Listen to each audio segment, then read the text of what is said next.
안녕하세요. 오늘도 사연살롱을 찾아주셔서 감사합니다. 저는 몇 년 전 얻게 된 예쁜 아이들을 키우고 있는 30대 후반의 여자예요. 아이가 점점 자라면서 남편을 닮아가게 되니 누가 봐도 정말 잘생긴 아이가 되어 요즘에는 아이돌을 시켜야 하나 고민이 많습니다. 제가 제 새끼라 그러는 게 아니라 주변의 다른 사람들도 다 동의하는 부분이에요. 저희 남편이 잘생겼다는 것도 다른 사람들 모두 인정해주는 부분이고요. 그런데 남편은 본인과 본인의 아들이 얼마나 잘생겼는지 잘 모르고 있어요. 그건 남편이 그간 살아온 과정이 순탄치 않았기 때문인 것 같아요. 저는 평범한 중산층 집안에서 태어나서 비교적 무탈하게 학창시절을 보내왔고 대학 졸업 후 취직도 무난하게 했거든요. 그리고 취업 준비를 할 것도 없이 대학 때부터 아르바이트로 일하던 아동복 매장에서 운 좋게 지점장으로 일을 할 수 있게 되었는데 지금까지도 매장을 잘 운영하고 있어요. 남편은 철광회사에 다니고 있는데 돈은 적지 않게 버는 편이에요. 하지만 저희 집이 지금 이렇게 여유로운 이유는 아무래도 얼마 전 시댁의 덕을 많이 보았기 때문인데요. 제가 오늘 풀어놓고 싶었던 이야기가 바로 이 이야기랍니다. 저희 남편은 대학 동기의 소개로 만나게 되었는데요. 처음 만났을 때는 덥수룩한 머리에 두꺼운 안경을 쓴 모습을 보고 적잖이 당황스러웠어요. 하지만 얘기를 나누다 보니 사람이 참 진국이라는 게 느껴졌고 몇 번 만나다 보니 두꺼운 안경 뒤에 가려진 얼굴이 상당히 잘생겼다는 것도 알게 되었죠. 하지만 그 남자의 단점은 하나 더 있었는데 그건 바로 아주 심각한 일중독이었다는 겁니다. 자연스럽게 연인 사이로 발전한 저희는 처음엔 그 남자의 일중독으로 인해 몇 번이나 삐걱거렸어요. 자기 어디야? 오고 있어? 나? 지금 회사인데 오늘 야근이라서. 우리 오늘 만나는 날이었어? 아니야, 됐어. 왜? 내가 또 뭐 까먹었나? 잠시만. 헐, 오늘 자기 생일이야? 미안해, 이번 주에 계속 바빠갖고 지금 바로 갈게. 됐어, 그냥 다음에 봐. 내가 진짜 미안해. 다음엔 절대 이러지 않을게. 이번엔 정말이야. 남편은 연애할 때도 제 생일이나 기념일을 까먹을 정도로 일에 한번 몰입하면 시간 가는 줄 몰랐죠. 남편 말로는 절 만나기 전에 만났던 여자들은 모두 그런 모습에 상처를 받고 떠났다고 해요. 물론 저도 마음이 상했던 적이 한두 번 있었던 게 아니었어요. 하지만 남편의 그런 모습이 자신의 아픈 과거를 잊고 극복하기 위해서 살아오면서 생긴 습관이라고 하니 이해해 줄 수 있었어요. 그리고 오히려 그 시간에 허튼 짓을 하는 남자보단 훨씬 건실하고 진국인 사람이라는 생각이 들었고요. 제가 그렇게 이해해 주자 남편은 그런 저에게 정말 고마워하며 점점 고치려고 노력해 나가더군요. 저희는 그렇게 서로를 이해하고 배려하며 2년 반이란 기간 동안 연애를 하고 결혼을 약속하게 되었답니다. 남편은 저희 부모님께 인사드리러 갈 때 전에 없이 긴장한 모습을 보였어요. 제가 아무리 괜찮다고 이야기해도 좀처럼 긴장을 풀지 못했죠. 그리고 저희 부모님을 만나서는 그간 저에게도 속속들이 털어놓지 못했던 자신의 이야기를 털어놓았어요. 두 분께 저희 결혼을 허락받고 싶어서 왔습니다. 제가 많이 부족한 사람이지만 책임지고 정연이 행복하게 만들어주려고 합니다. 우리 정연이가 자네 만나고 얼마나 많이 달라졌는지 몰라. 잘해준다는 얘기는 많이 들었는데 이렇게 직접 얼굴 보고 얘기 나눠보니 우리 마음이 놓이네. 애초에 둘이 서로 마음이 맞는데 허락하고 말고가 어디 있겠나? 그래, 아무리 우리 정연이가 외동딸이라지만 자네가 이렇게 긴장할 만큼 금이 아우기야 하는 건 아니야. 아닙니다. 제가 미리 말씀드려야 하는 부분이 있어요. 제 이야기 듣고도 허락해 주셨으면 합니다. 그리고 나서 남편이 들려준 이야기는 저희 가족으로선 상상도 못할 이야기였어요. 남편에게는 아버지와 어머니 그리고 남동생이 있었는데 아버지만 친아버지고 어머니와 남동생은 모두 새어머니와 이복동생이었다고 해요. 가족들과의 사이는 너무 안 좋아서 남편은 고등학교를 졸업하자마자 그 세 사람과 모두 의절했다고 하고요. 시아버지 되시는 분은 남편이 9살이었을 때 재혼을 했고 그때 데려온 여자가 바로 자신보다 13살이 어린 지금의 시어머니였다고 합니다. 큰 사업을 하느라 혼자서는 집안을 제대로 돌볼 수 없었던 시아버지는 시어머니를 데려오면 돌아가신 남편의 친어머니 역할을 대신 해줄 것이라고 생각했지만 그 여자는 그런 사람이 아니었던 것이죠. 그 여자는 시아버지 앞에서는 어렸던 남편을 다정하고 세심하게 돌봐주는 척했지만 시아버지가 없는 날에는 손 하나 까딱하지 않고 퍼질러 놀기만 하는 그런 게으른 사람이었다고 합니다. 덕분에 싸야만 가는 빨래며 설거지, 청소 등 모든 집안일은 남편의 몫이 되고 말았죠. 게다가 본인은 소파 위에서 TV나 보며 놀면서 남편의 집안일을 제때 하지 않으면 버럭 성질을 부렸다고 해요. 야, 설거지 이거 왜 안 해놔? 욕실에 때탄 거 안 보여? 너 지금 나한테 반항해? 네 아빠 갑자기 출장 취소되어서 돌아오면 나만 욕먹잖아. 너 나 쫓아내려고 지금 일부러 반항하는 거야? 그렇게 몇 년을 시어머니의 노예처럼 지냈던 남편은 더 이상 안 되겠다 싶어 시아버지에게 용기를 내 이야기를 꺼내보았는데요. 애석하게도 그마저도 해결책이 될 수 없었다고 합니다. 아버지, 새엄마가 절 너무 못살게 굴어요. 이제 고학년이 되고 중학교에 올라가면 저도 애들처럼 학원도 다니고 공부도 해야 할 텐데 집안일은 전부 저한테 시키고 학습지 살 돈도 주지 않아요. 임신한 네 엄마한테 그 정도도 못 도와주냐? 지금은 몸이 무거워서 그렇잖아도 내가 너한테 네 엄마 좀 많이 도와주라고 할 참이었다. 공부는 의지가 있다면 어떤 상황에서든 할 수 있는 것 아니냐? 네? 아줌마가 임신을 했어요? 그것도 모르고 있었다니 네 엄마한테 얼마나 무관심하면. 그리고 아줌마가 아니라 네 엄마다. 한 번만 더 네 엄마 무시했다간 내가 가만히 안 둘 줄 알아라. 결국 남편은 아버지께도 도움을 받지 못하고 꾸중만 듣게 된 것이었죠. 뿐만 아니라 얼마 뒤에 태어난 11살 터울의 이복 남동생의 육아를 도맡아 했다고 합니다. 시아버지가 시터를 붙여주어 시터 이모님과 남편 둘이서 모든 육아를 도맡아 했고 그 여자는 자기가 낳은 아이는 내팽개치고 항상 몸이 아프고 붓는다는 핑계로 마사지만 받으러 다녔대요. 남편은 그런 시어머니와 그걸 알고도 방치하는 시아버지를 보고 어린 나이에 집을 빨리 탈출해야겠다는 생각이 강하게 들었고 이복 동생이 기어다니기 시작하자마자 시모한테 무슨 소리를 듣던 아랑곳하지 않고 가족들과 소통을 아예 끊어버리고 공부에만 매진했다고 합니다. 그래서 고등학교를 졸업하자마자 바로 집에서 나와버렸다고 해요.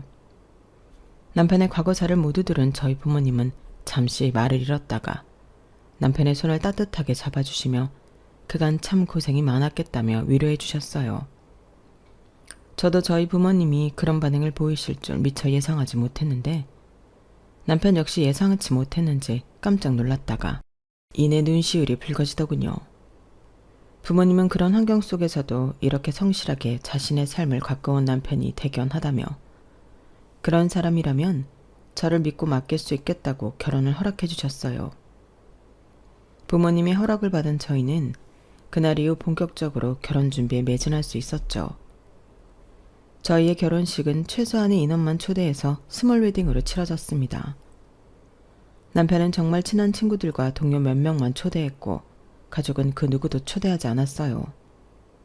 저희를 진심으로 초대해주는 사람들만 모아서 축하하니 오히려 결혼식은 더 뜻깊고 행복한 시간이 되었답니다. 저희는 신혼 때 지나친 대출은 받지 말고 작은 집에서부터 살림을 꾸려나가자고 의견을 모았어서 남편 회사 근처에 작은 빌라를 신혼집으로 얻었어요. 매매도 아닌 전세라는 말에 주변 사람들은 이상한 시선을 보내왔지만 저는 처음부터 매매를 덜컥 해버리는 건 리스크가 크다고 판단했거든요. 결혼 후 남편은 연애 초기처럼 못 말리는 일중독의 모습이 아닌 일과 가정을 균형 있게 잘 케어하며 지내는 완벽한 가장의 모습이 되었어요. 특히 저희 부모님께 언제나 예의 있고 살뜰하게 잘했고 딸인 저보다도 더 부모님을 챙겨드렸죠. 덕분에 저희는 정말 행복한 신혼생활을 즐길 수 있었고 결혼 3년 만에 아이까지 찾아오게 되었어요. 그 당시 저희는 매일 구름 위를 걷는 것처럼 행복만 가득했죠. 하지만 어느 날 갑자기 말도 없이 찾아온 한 손님으로 인해 저희 가정의 평화는 와장창 깨지고 말았는데요. 그날 저는 임신 초기라 주말이지만 집에서 몸조리에 집중하고 있었는데 갑자기 초인종이 울리더군요. 남편은 오전에 잠깐 회사에 다녀온다고 하고 없는 상황이었어요. 인터폰으로 밖을 내다보니 처음 보는 사람들이 와 있었죠. 누구세요? 저 창윤이 애비되는 사람입니다. 지금 그 사람 없어요. 그리고 와도 만나주지 않을 거고요. 어차피 곧 퇴근하는 거 압니다. 이따 창윤이 오면 나눌 얘기도 있지만 창윤이 보기 전에 우리 며느리에게 내가 할 얘기가 있어서 온 것이니 잠깐 얘기 좀 나누시죠. 허튼 짓 절대 안 합니다. 상상도 못했던 일이라 문을 열어줄지 말지 고민하는 저에게 시아버지는 몇 번이나 더 저를 안심시켜 주었고 결국 저는 문을 열어주게 되었는데요. 문 앞에는 휠체어를 탄 시아버지와 수행 비서로 보이는 사람이 있었어요. 두 사람은 저를 보더니 정중한 태도로 인사를 건넸고 집으로 들어와서도 점잖게 행동했어요. 그에 저도 완전히 안심을 하고 이야기를 나눌 수 있었죠. 아무것도 내오지 말아요. 홀몸도 아닌데 조심해야지. 잠깐만 이야기하고 갈 거라 괜찮아요. 창윤이 그놈이 연락은 안 했지만 나는 결혼식 올리는 건 알았어요.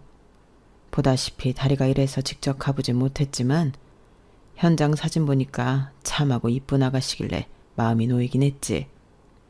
아, 네. 그렇게 말씀해 주셔서 감사해요. 내가 그놈 어렸을 때 너무 못해줬어요. 그땐 나도 젊었고 아직 혈기왕성한 때여서 집안일에 관심을 쏟는다는 게 남사스럽다는 생각이 있었거든. 창윤이 엄마는 그런 날 잘 보듬어주던 사람이었는데 창윤이 엄마의 역할이 너무 컸다는 걸 그이가 떠나고 나서야 알게 되었어요. 그래서 부랴부랴 지금 아내를 들인 것이 애한테는 해가 됐지. 창윤이한테 이미 들었는지 모르겠지만 우리가 창윤이한테 그렇게 좋은 부모는 아니었어요. 네, 얘기 다 들었습니다. 결혼하기 전에 저희 부모님 앞에서 전부 털어놓더군요. 그날 이후로 창윤 씨는 저희 가족이 되었어요. 아버님 가족이 아니라요.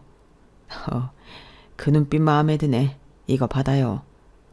시아버지의 손짓에 옆에 있던 수행비서는 제 옆에 커다랗고 묵직한 가방을 2개 내려놓았습니다. 괜찮습니다. 남편이 원치 않을 거예요. 난 가난 말기예요. 살 날이 얼마 남지 않았지. 아마 이번 달도 넘기기 어려울지도 몰라요. 다리가 이렇게 된 이후에야 둘째 마누라의 실체를 제대로 목격하게 되었어요. 80이 넘은 인생인데 전부 잘못 살았다는 게지. 창윤이 그럼 신경 쓰지 말고 받아요. 그 녀석 몫은 따로 있으니. 그때 남편이 퇴근을 하고 집에 들어왔어요. 평소와 다른 집안 분위기에 의아한 표정으로 들어온 남편은 아버지를 보자마자 표정이 무섭게 굳더군요. 왔으면 여기 앉거라. 나가요. 성질 급한 것 하고는. 그럼 아무 말 않고 유산만 던져주고 나가랴? 그딴 거 필요 없으니까 나가시라고요. 정신 나간 놈 같으니라고.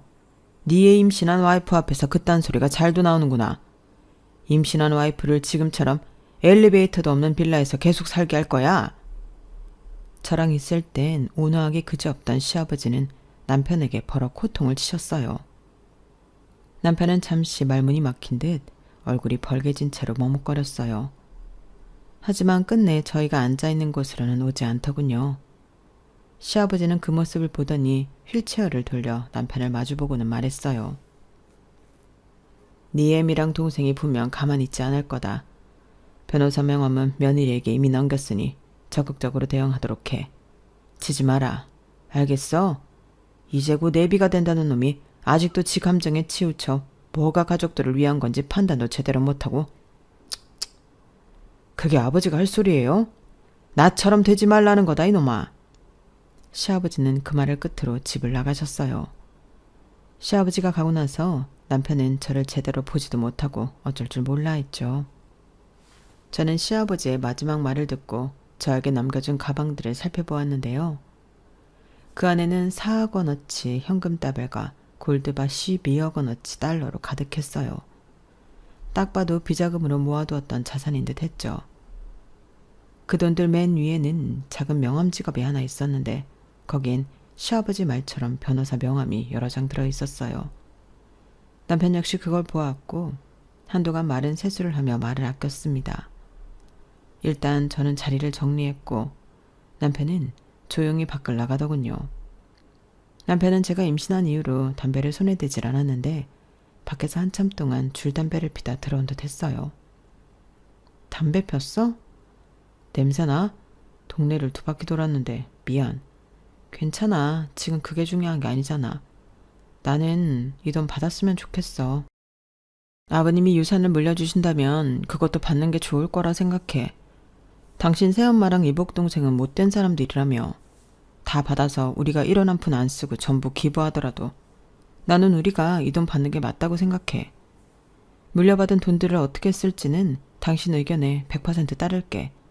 대신 아버님 말처럼 지지만 마. 남편은 알겠다며 대답했어요. 그리고 저희는 일단 그 돈을 그대로 보관만 하고 있었죠. 2달 후 시아버지가 돌아가셨다는 부고를 듣게 된 저희는 무거운 마음으로 장례식장을 갔습니다. 들어가 보니 남편의 계모와 이복동생이 있더군요. 누가 보아도 모자지간인 걸 알 수 있을 만큼 둘이 붕어빵처럼 닮아 있었죠. 2사람은 멀쩡한 얼굴로 상주복을 입은 채 치킨을 뜯어먹다가 저희를 발견하고는 다짜고짜 목에 핏대를 세우며 소리를 지르기 시작했어요. 저 도둑놈의 새끼, 너 잘 만났다. 그 늙은이를 어떻게 구워 삼았길래 유산을 전부 가로채가? 내가 너 만나면 아주 반쯤 죽여 넣으려고 벼르고 있었는데 이게 아주 뻔뻔한 낯짝으로 들어오네? 그동안 손에 물 한 방울 안 묻히고 떵떵거리면서 살아온 게 누구 덕인데 당신이야말로 무슨 낯짝으로 그딴 소리를 해? 소란 피우지 말고 뜯던 닭다리나 마저 뜯어. 저쪽 방으로 가서 누가 볼까 쪽팔려 죽겠네. 너 내가 법적으로 제대로 따지고 될 거야. 제대로. 그간 그 늙은이 뒤찰떡거리 해준 세월이 몇 갠데 고작 칩 한 채 던져주고 내 뒤통수를 쳐? 독사 같은 늙은이 같으냐고. 내가 너희 부자의 계략에 그냥 놀아날 줄 알아? 가고 단단히 하고 있어. 내 목도 우리 창석이 목도 전부 되찾아올 거니까. 남편은 난리를 치는 계모를 무시하고 제가 무사히 인사를 드릴 수 있게 해주었고 인사를 마치자마자 바로 저를 집으로 보냈어요.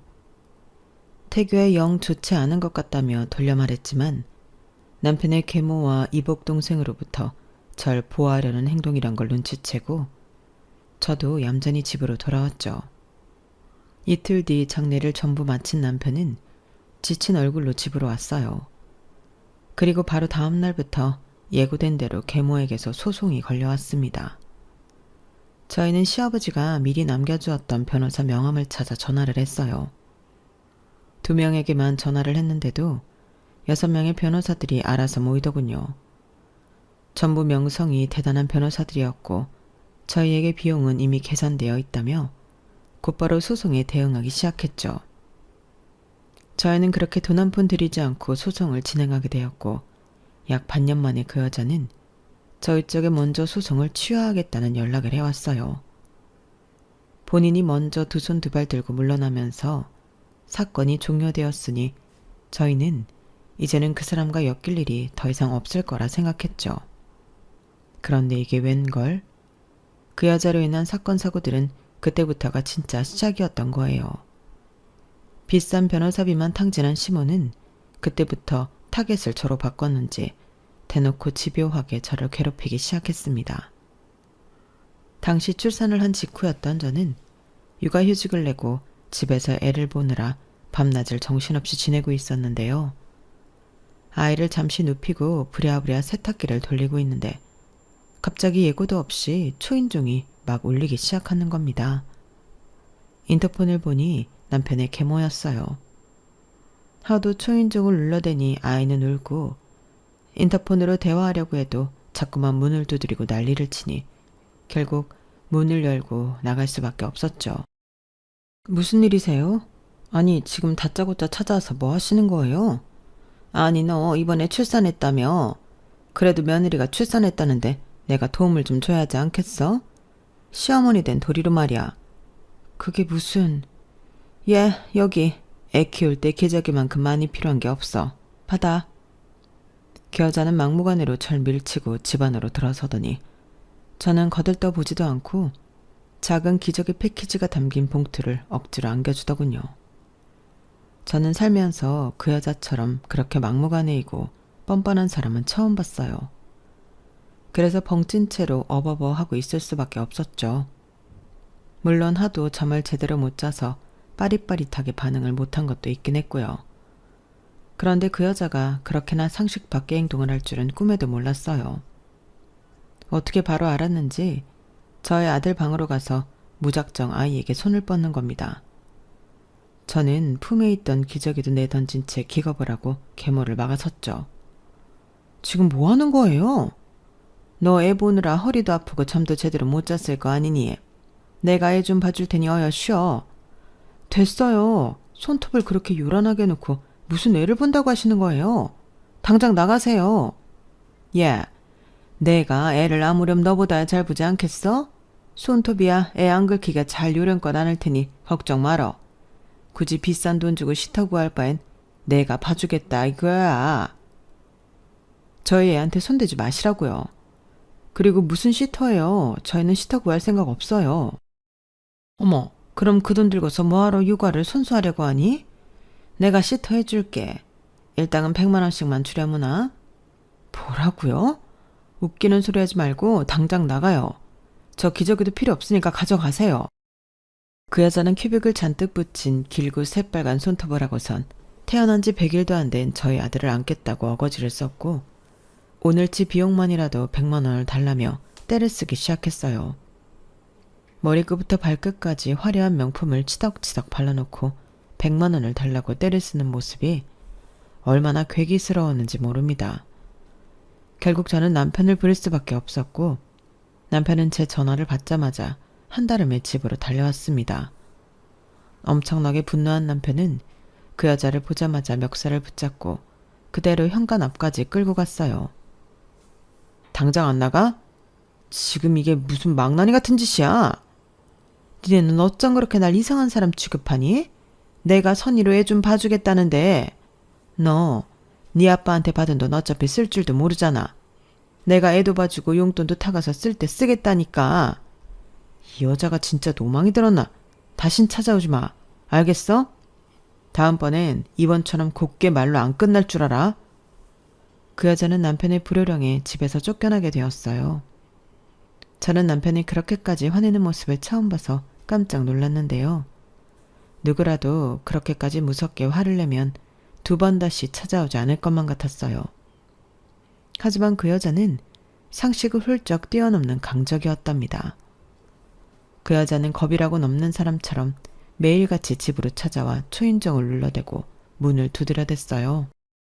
덕분에 아이는 겁에 질려 끊임없이 울어댔고 가뜩이나 힘들고 예민했던 저는 피가 마르는 것 같았어요. 그 당시 살던 집은 저희에게 여러 여건이 맞아서 2년 전세로 재계약을 한 지 1년이 막 되던 참이라서 당장 이사를 준비하기도 힘들었거든요. 게다가 아이까지 있어 갑자기 새 집으로 옮긴다는 게 까다롭기도 했고요. 그런데 그런 상황에 그 여자가 자꾸 집에 찾아와 사람을 못 살게 구니 돌아버릴 것만 같았어요. 그래서 하루는 저도 어른이고 뭐고 그냥 이판사판이라는 생각으로 무작정 소금통을 들고 집 밖으로 나가서 싸우기 시작했습니다. 남의 집 앞에서 대체 이게 뭐하는 짓이에요? 당장 안 꺼져요? 얌전히 말로 해주니까 우리가 우스워 보여요? 아이고 소금을 들고 나왔네? 나한테 뿌리려고? 뿌려 그럼. 난 그 길로 경찰서 가고 병원도 가고 니네한테 돈 뜯어내면 되니까. 뭐해? 얼른 뿌려. 기가 차서 정말. 그럼 당신이 남의 집 허구한 날 찾아와서 행패 부리는 건 불법이 아닌 줄 알아? 남이라니. 내가 엄연히 네 CM이야. 어디서 말을 함부로 놀려?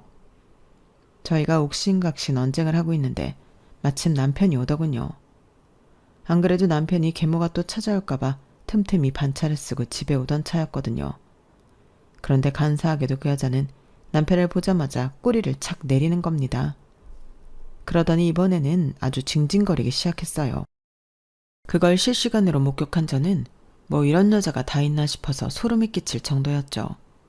아줌마, 노망 났어? 이게 지금 뭐하는 짓이야? 얘, 네 동생 이번에 결혼하는 거 알고 있니?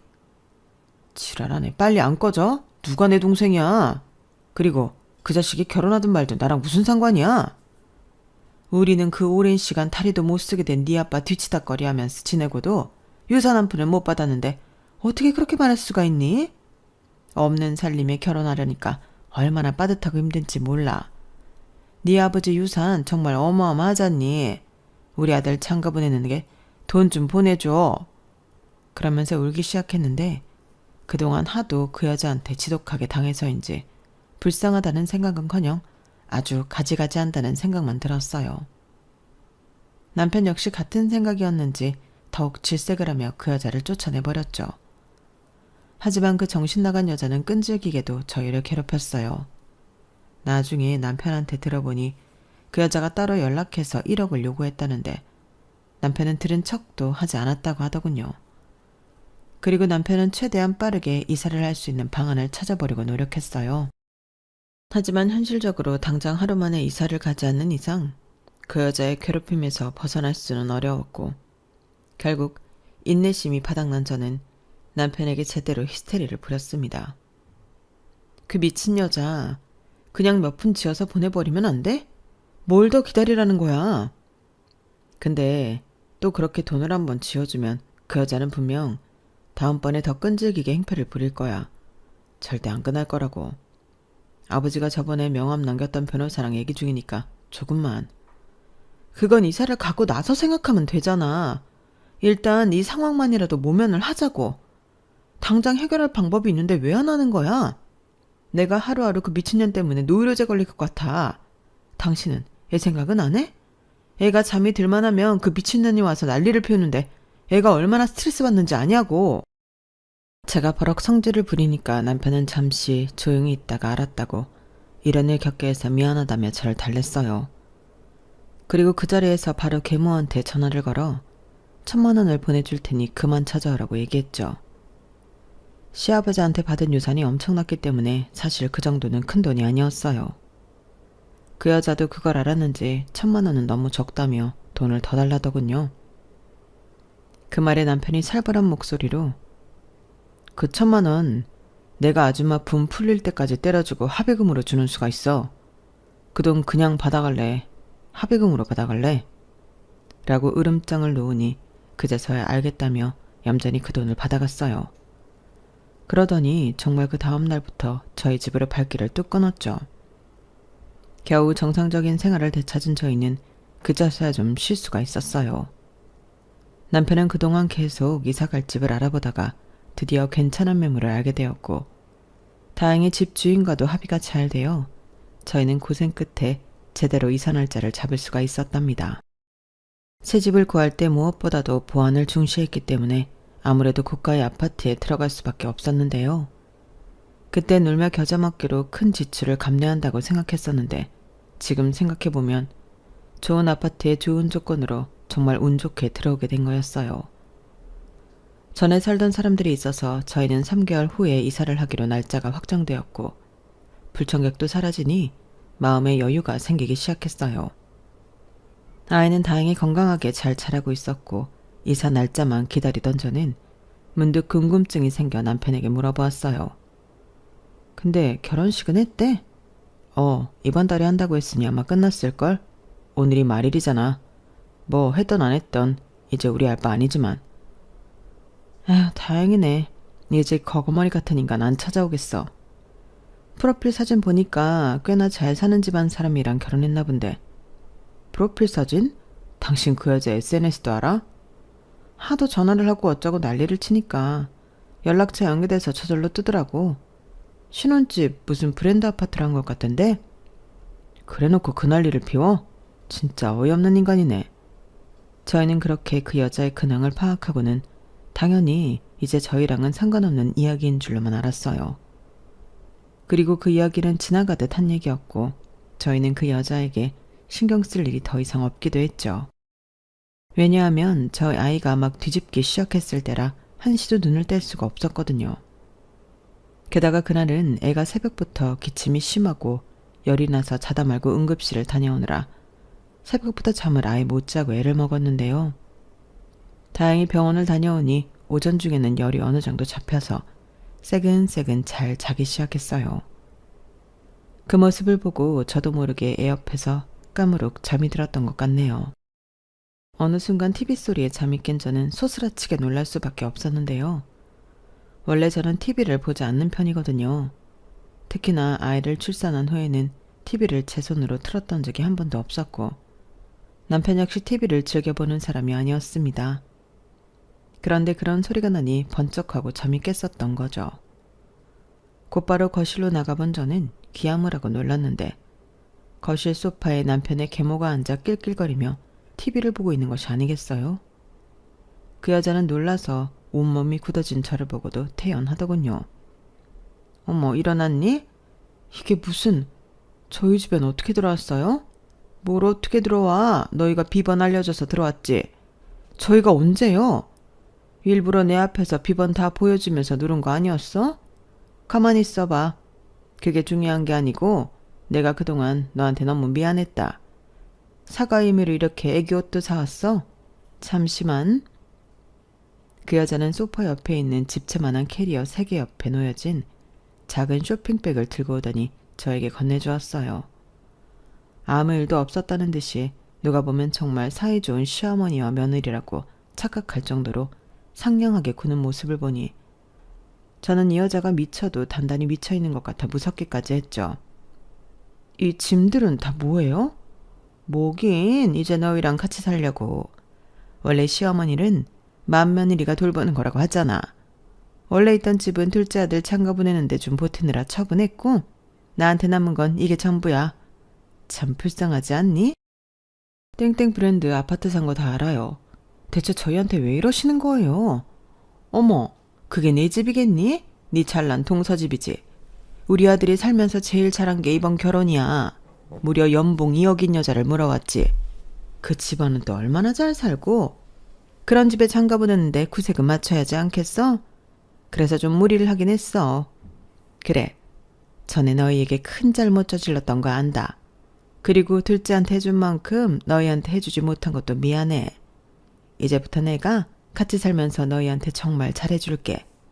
일단 안방부터 비워주겠니? 전혀 대화도 안 통하고 게다가 이렇게까지 하는 그 여자가 저에게 무슨 짓을 할지 모른다는 생각마저 드니 더 이상 뭐라고 대꾸하기도 무서워지더군요. 그래서 저는 말없이 그 여자에게 안방 키를 쥐어주고는 그 여자가 의기양양하게 캐리어를 낑낑거리며 안방으로 옮기느라 정신없는 사이 아들을 데리고 나와버렸어요. 어차피 정말 중요한 것들은 따로 보관하고 있었기 때문에 그 여자가 아무리 안방 안을 뒤진다고 해도 뺏길 일이 없었거든요. 저는 일단 주차장에 주차되어 있는 저희 차 안에 들어온 뒤 남편에게 연락을 해 이 상황을 알렸습니다. 그러자 남편은 곧바로 회사에서 집으로 달려왔어요. 하지만 놀랍게도 혼자가 아니었습니다. 전에 저도 얼굴을 한번 본 적이 있었던 시아버지의 수행비서와 함께였죠. 남편은 시아버지의 수행비서와 집으로 들어간 뒤 약 20분 만에 나왔어요. 한 손에 계모를 붙잡은 채로 말입니다. 이상하게 그 여자는 순순히 남편과 수행비서를 따라 걷더군요. 그리고 저에게 이런 문자가 왔어요. 이제 얼른 들어가서 쉬어. 이제 정말로 끝낼 테니까. 그동안 당신 힘들게 해서 너무 미안해. 다시는 이런 일 없을 거야. 나도 금방 다시 들어갈게. 저는 남편의 문자를 보고 그제서야 집 안으로 들어가 아이와 함께 쉬며 남편을 기다렸습니다. 그 여자가 남기고 간 집채만한 캐리어들은 전부 집 밖으로 아무렇게나 던져버렸죠. 남편은 해가 다진 후에야 겨우 집으로 돌아왔어요. 저는 소파에 기대에 잠깐 눈을 붙이다가 남편이 들어오자마자 후다닥 가서 상황을 물어보았는데요. 어떻게 됐어? 아버지 비서분의 도움을 좀 받았어. 저번에 막무가내로 초인종 눌러댈 때부터 나도 답답한 마음에 찾아갔는데 아버지 비서는 완전 프로더라. 비상식적인 인간한테 어떻게 대처해야 하는지 나도 이번에 한 수 배웠어. 그 여자는 지금 유치장에 들어가 있는데 아마 그대로 깜빵 들어갈 거야. 이제 그 여자 못 나오니까 당신 마음 푹 놔도 돼. 그동안 너무 미안했어. 유치장? 그 여자를 깜빵에 보낼 수가 있었어? 지금 유치장 들어간 건 주거침입으로 곧바로 신고해서야. 경찰서에서 아버지 비서 보자마자 그냥 일사천리로 해결해 주더라고.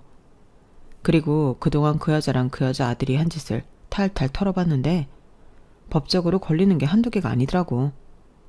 당장 얼마 전에 결혼했다는 것도 명백히 사기 결혼이고 말이야. 그래서 그걸 앞으로 전부 터뜨리려고 해. 이미 준비는 다 끝나서 저번에 우리 유산 문제로 도와줬었던 변호사들이 또 알아서 해줄 거야. 남편의 말을 들으니 저도 모르게 눈물이 더 났어요. 이제 정말로 끝이라는 생각이 들어서였죠. 남편 역시 마음고생이 많았는지 저에게 몇 번이나 미안하다며 울컥했고, 그날 저희 부부는 그간 고생한 서로를 얼싸안고 기쁨의 눈물을 흘렸어요. 그렇게 서로 그간 힘들었던 걸 다 쏟아내고 난 바로 다음 날부터 남편은 제게 말한 내용 그대로 계모와 이복 동생을 철저하게 짓밟기 시작했답니다. 시모가 저희 집에 막무가내로 찾아와 저희 애한테 함부로 손을 대고 안아들었던 행동들이 전부 홈캠에 녹화되어 있어서 아동폭력까지 추가되었고, 주변 사람들에게 함부로 손찌검을 하고 다녔다는 증거도 차고 넘쳤기에 상습 폭행죄까지 추가로 물을 수가 있었어요. 그리고 본인 아들과 함께 사기죄까지 뒤집어 쓰게 되었죠. 그 아들 역시 불법 도박을 하고 불건전한 매장에 들락거리는 등 질이 너무 나쁜 사람이었더군요. 아들 역시 상습 폭행은 기본이었고 파면 팔수록 못된 짓만 하고 다닌 정황들이 드러났어요. 그전에는 시아버지 돈으로 어떻게든 빠져나갈 수 있었겠지만 이제부턴 그 죗값을 앞으로는 아주 혹독하게 치르게 되었죠. 물론 저희 측에서 할 수 있는 한 많은 죄를 고발한 것도 있었지만 그 두 모자가 죗값을 제대로 치르게 된 데는 다른 이유도 있었는데, 바로 얼굴도 모르는 제 동서의 집안이 모두 판검사들로 가득한 집안이었던 것이었어요.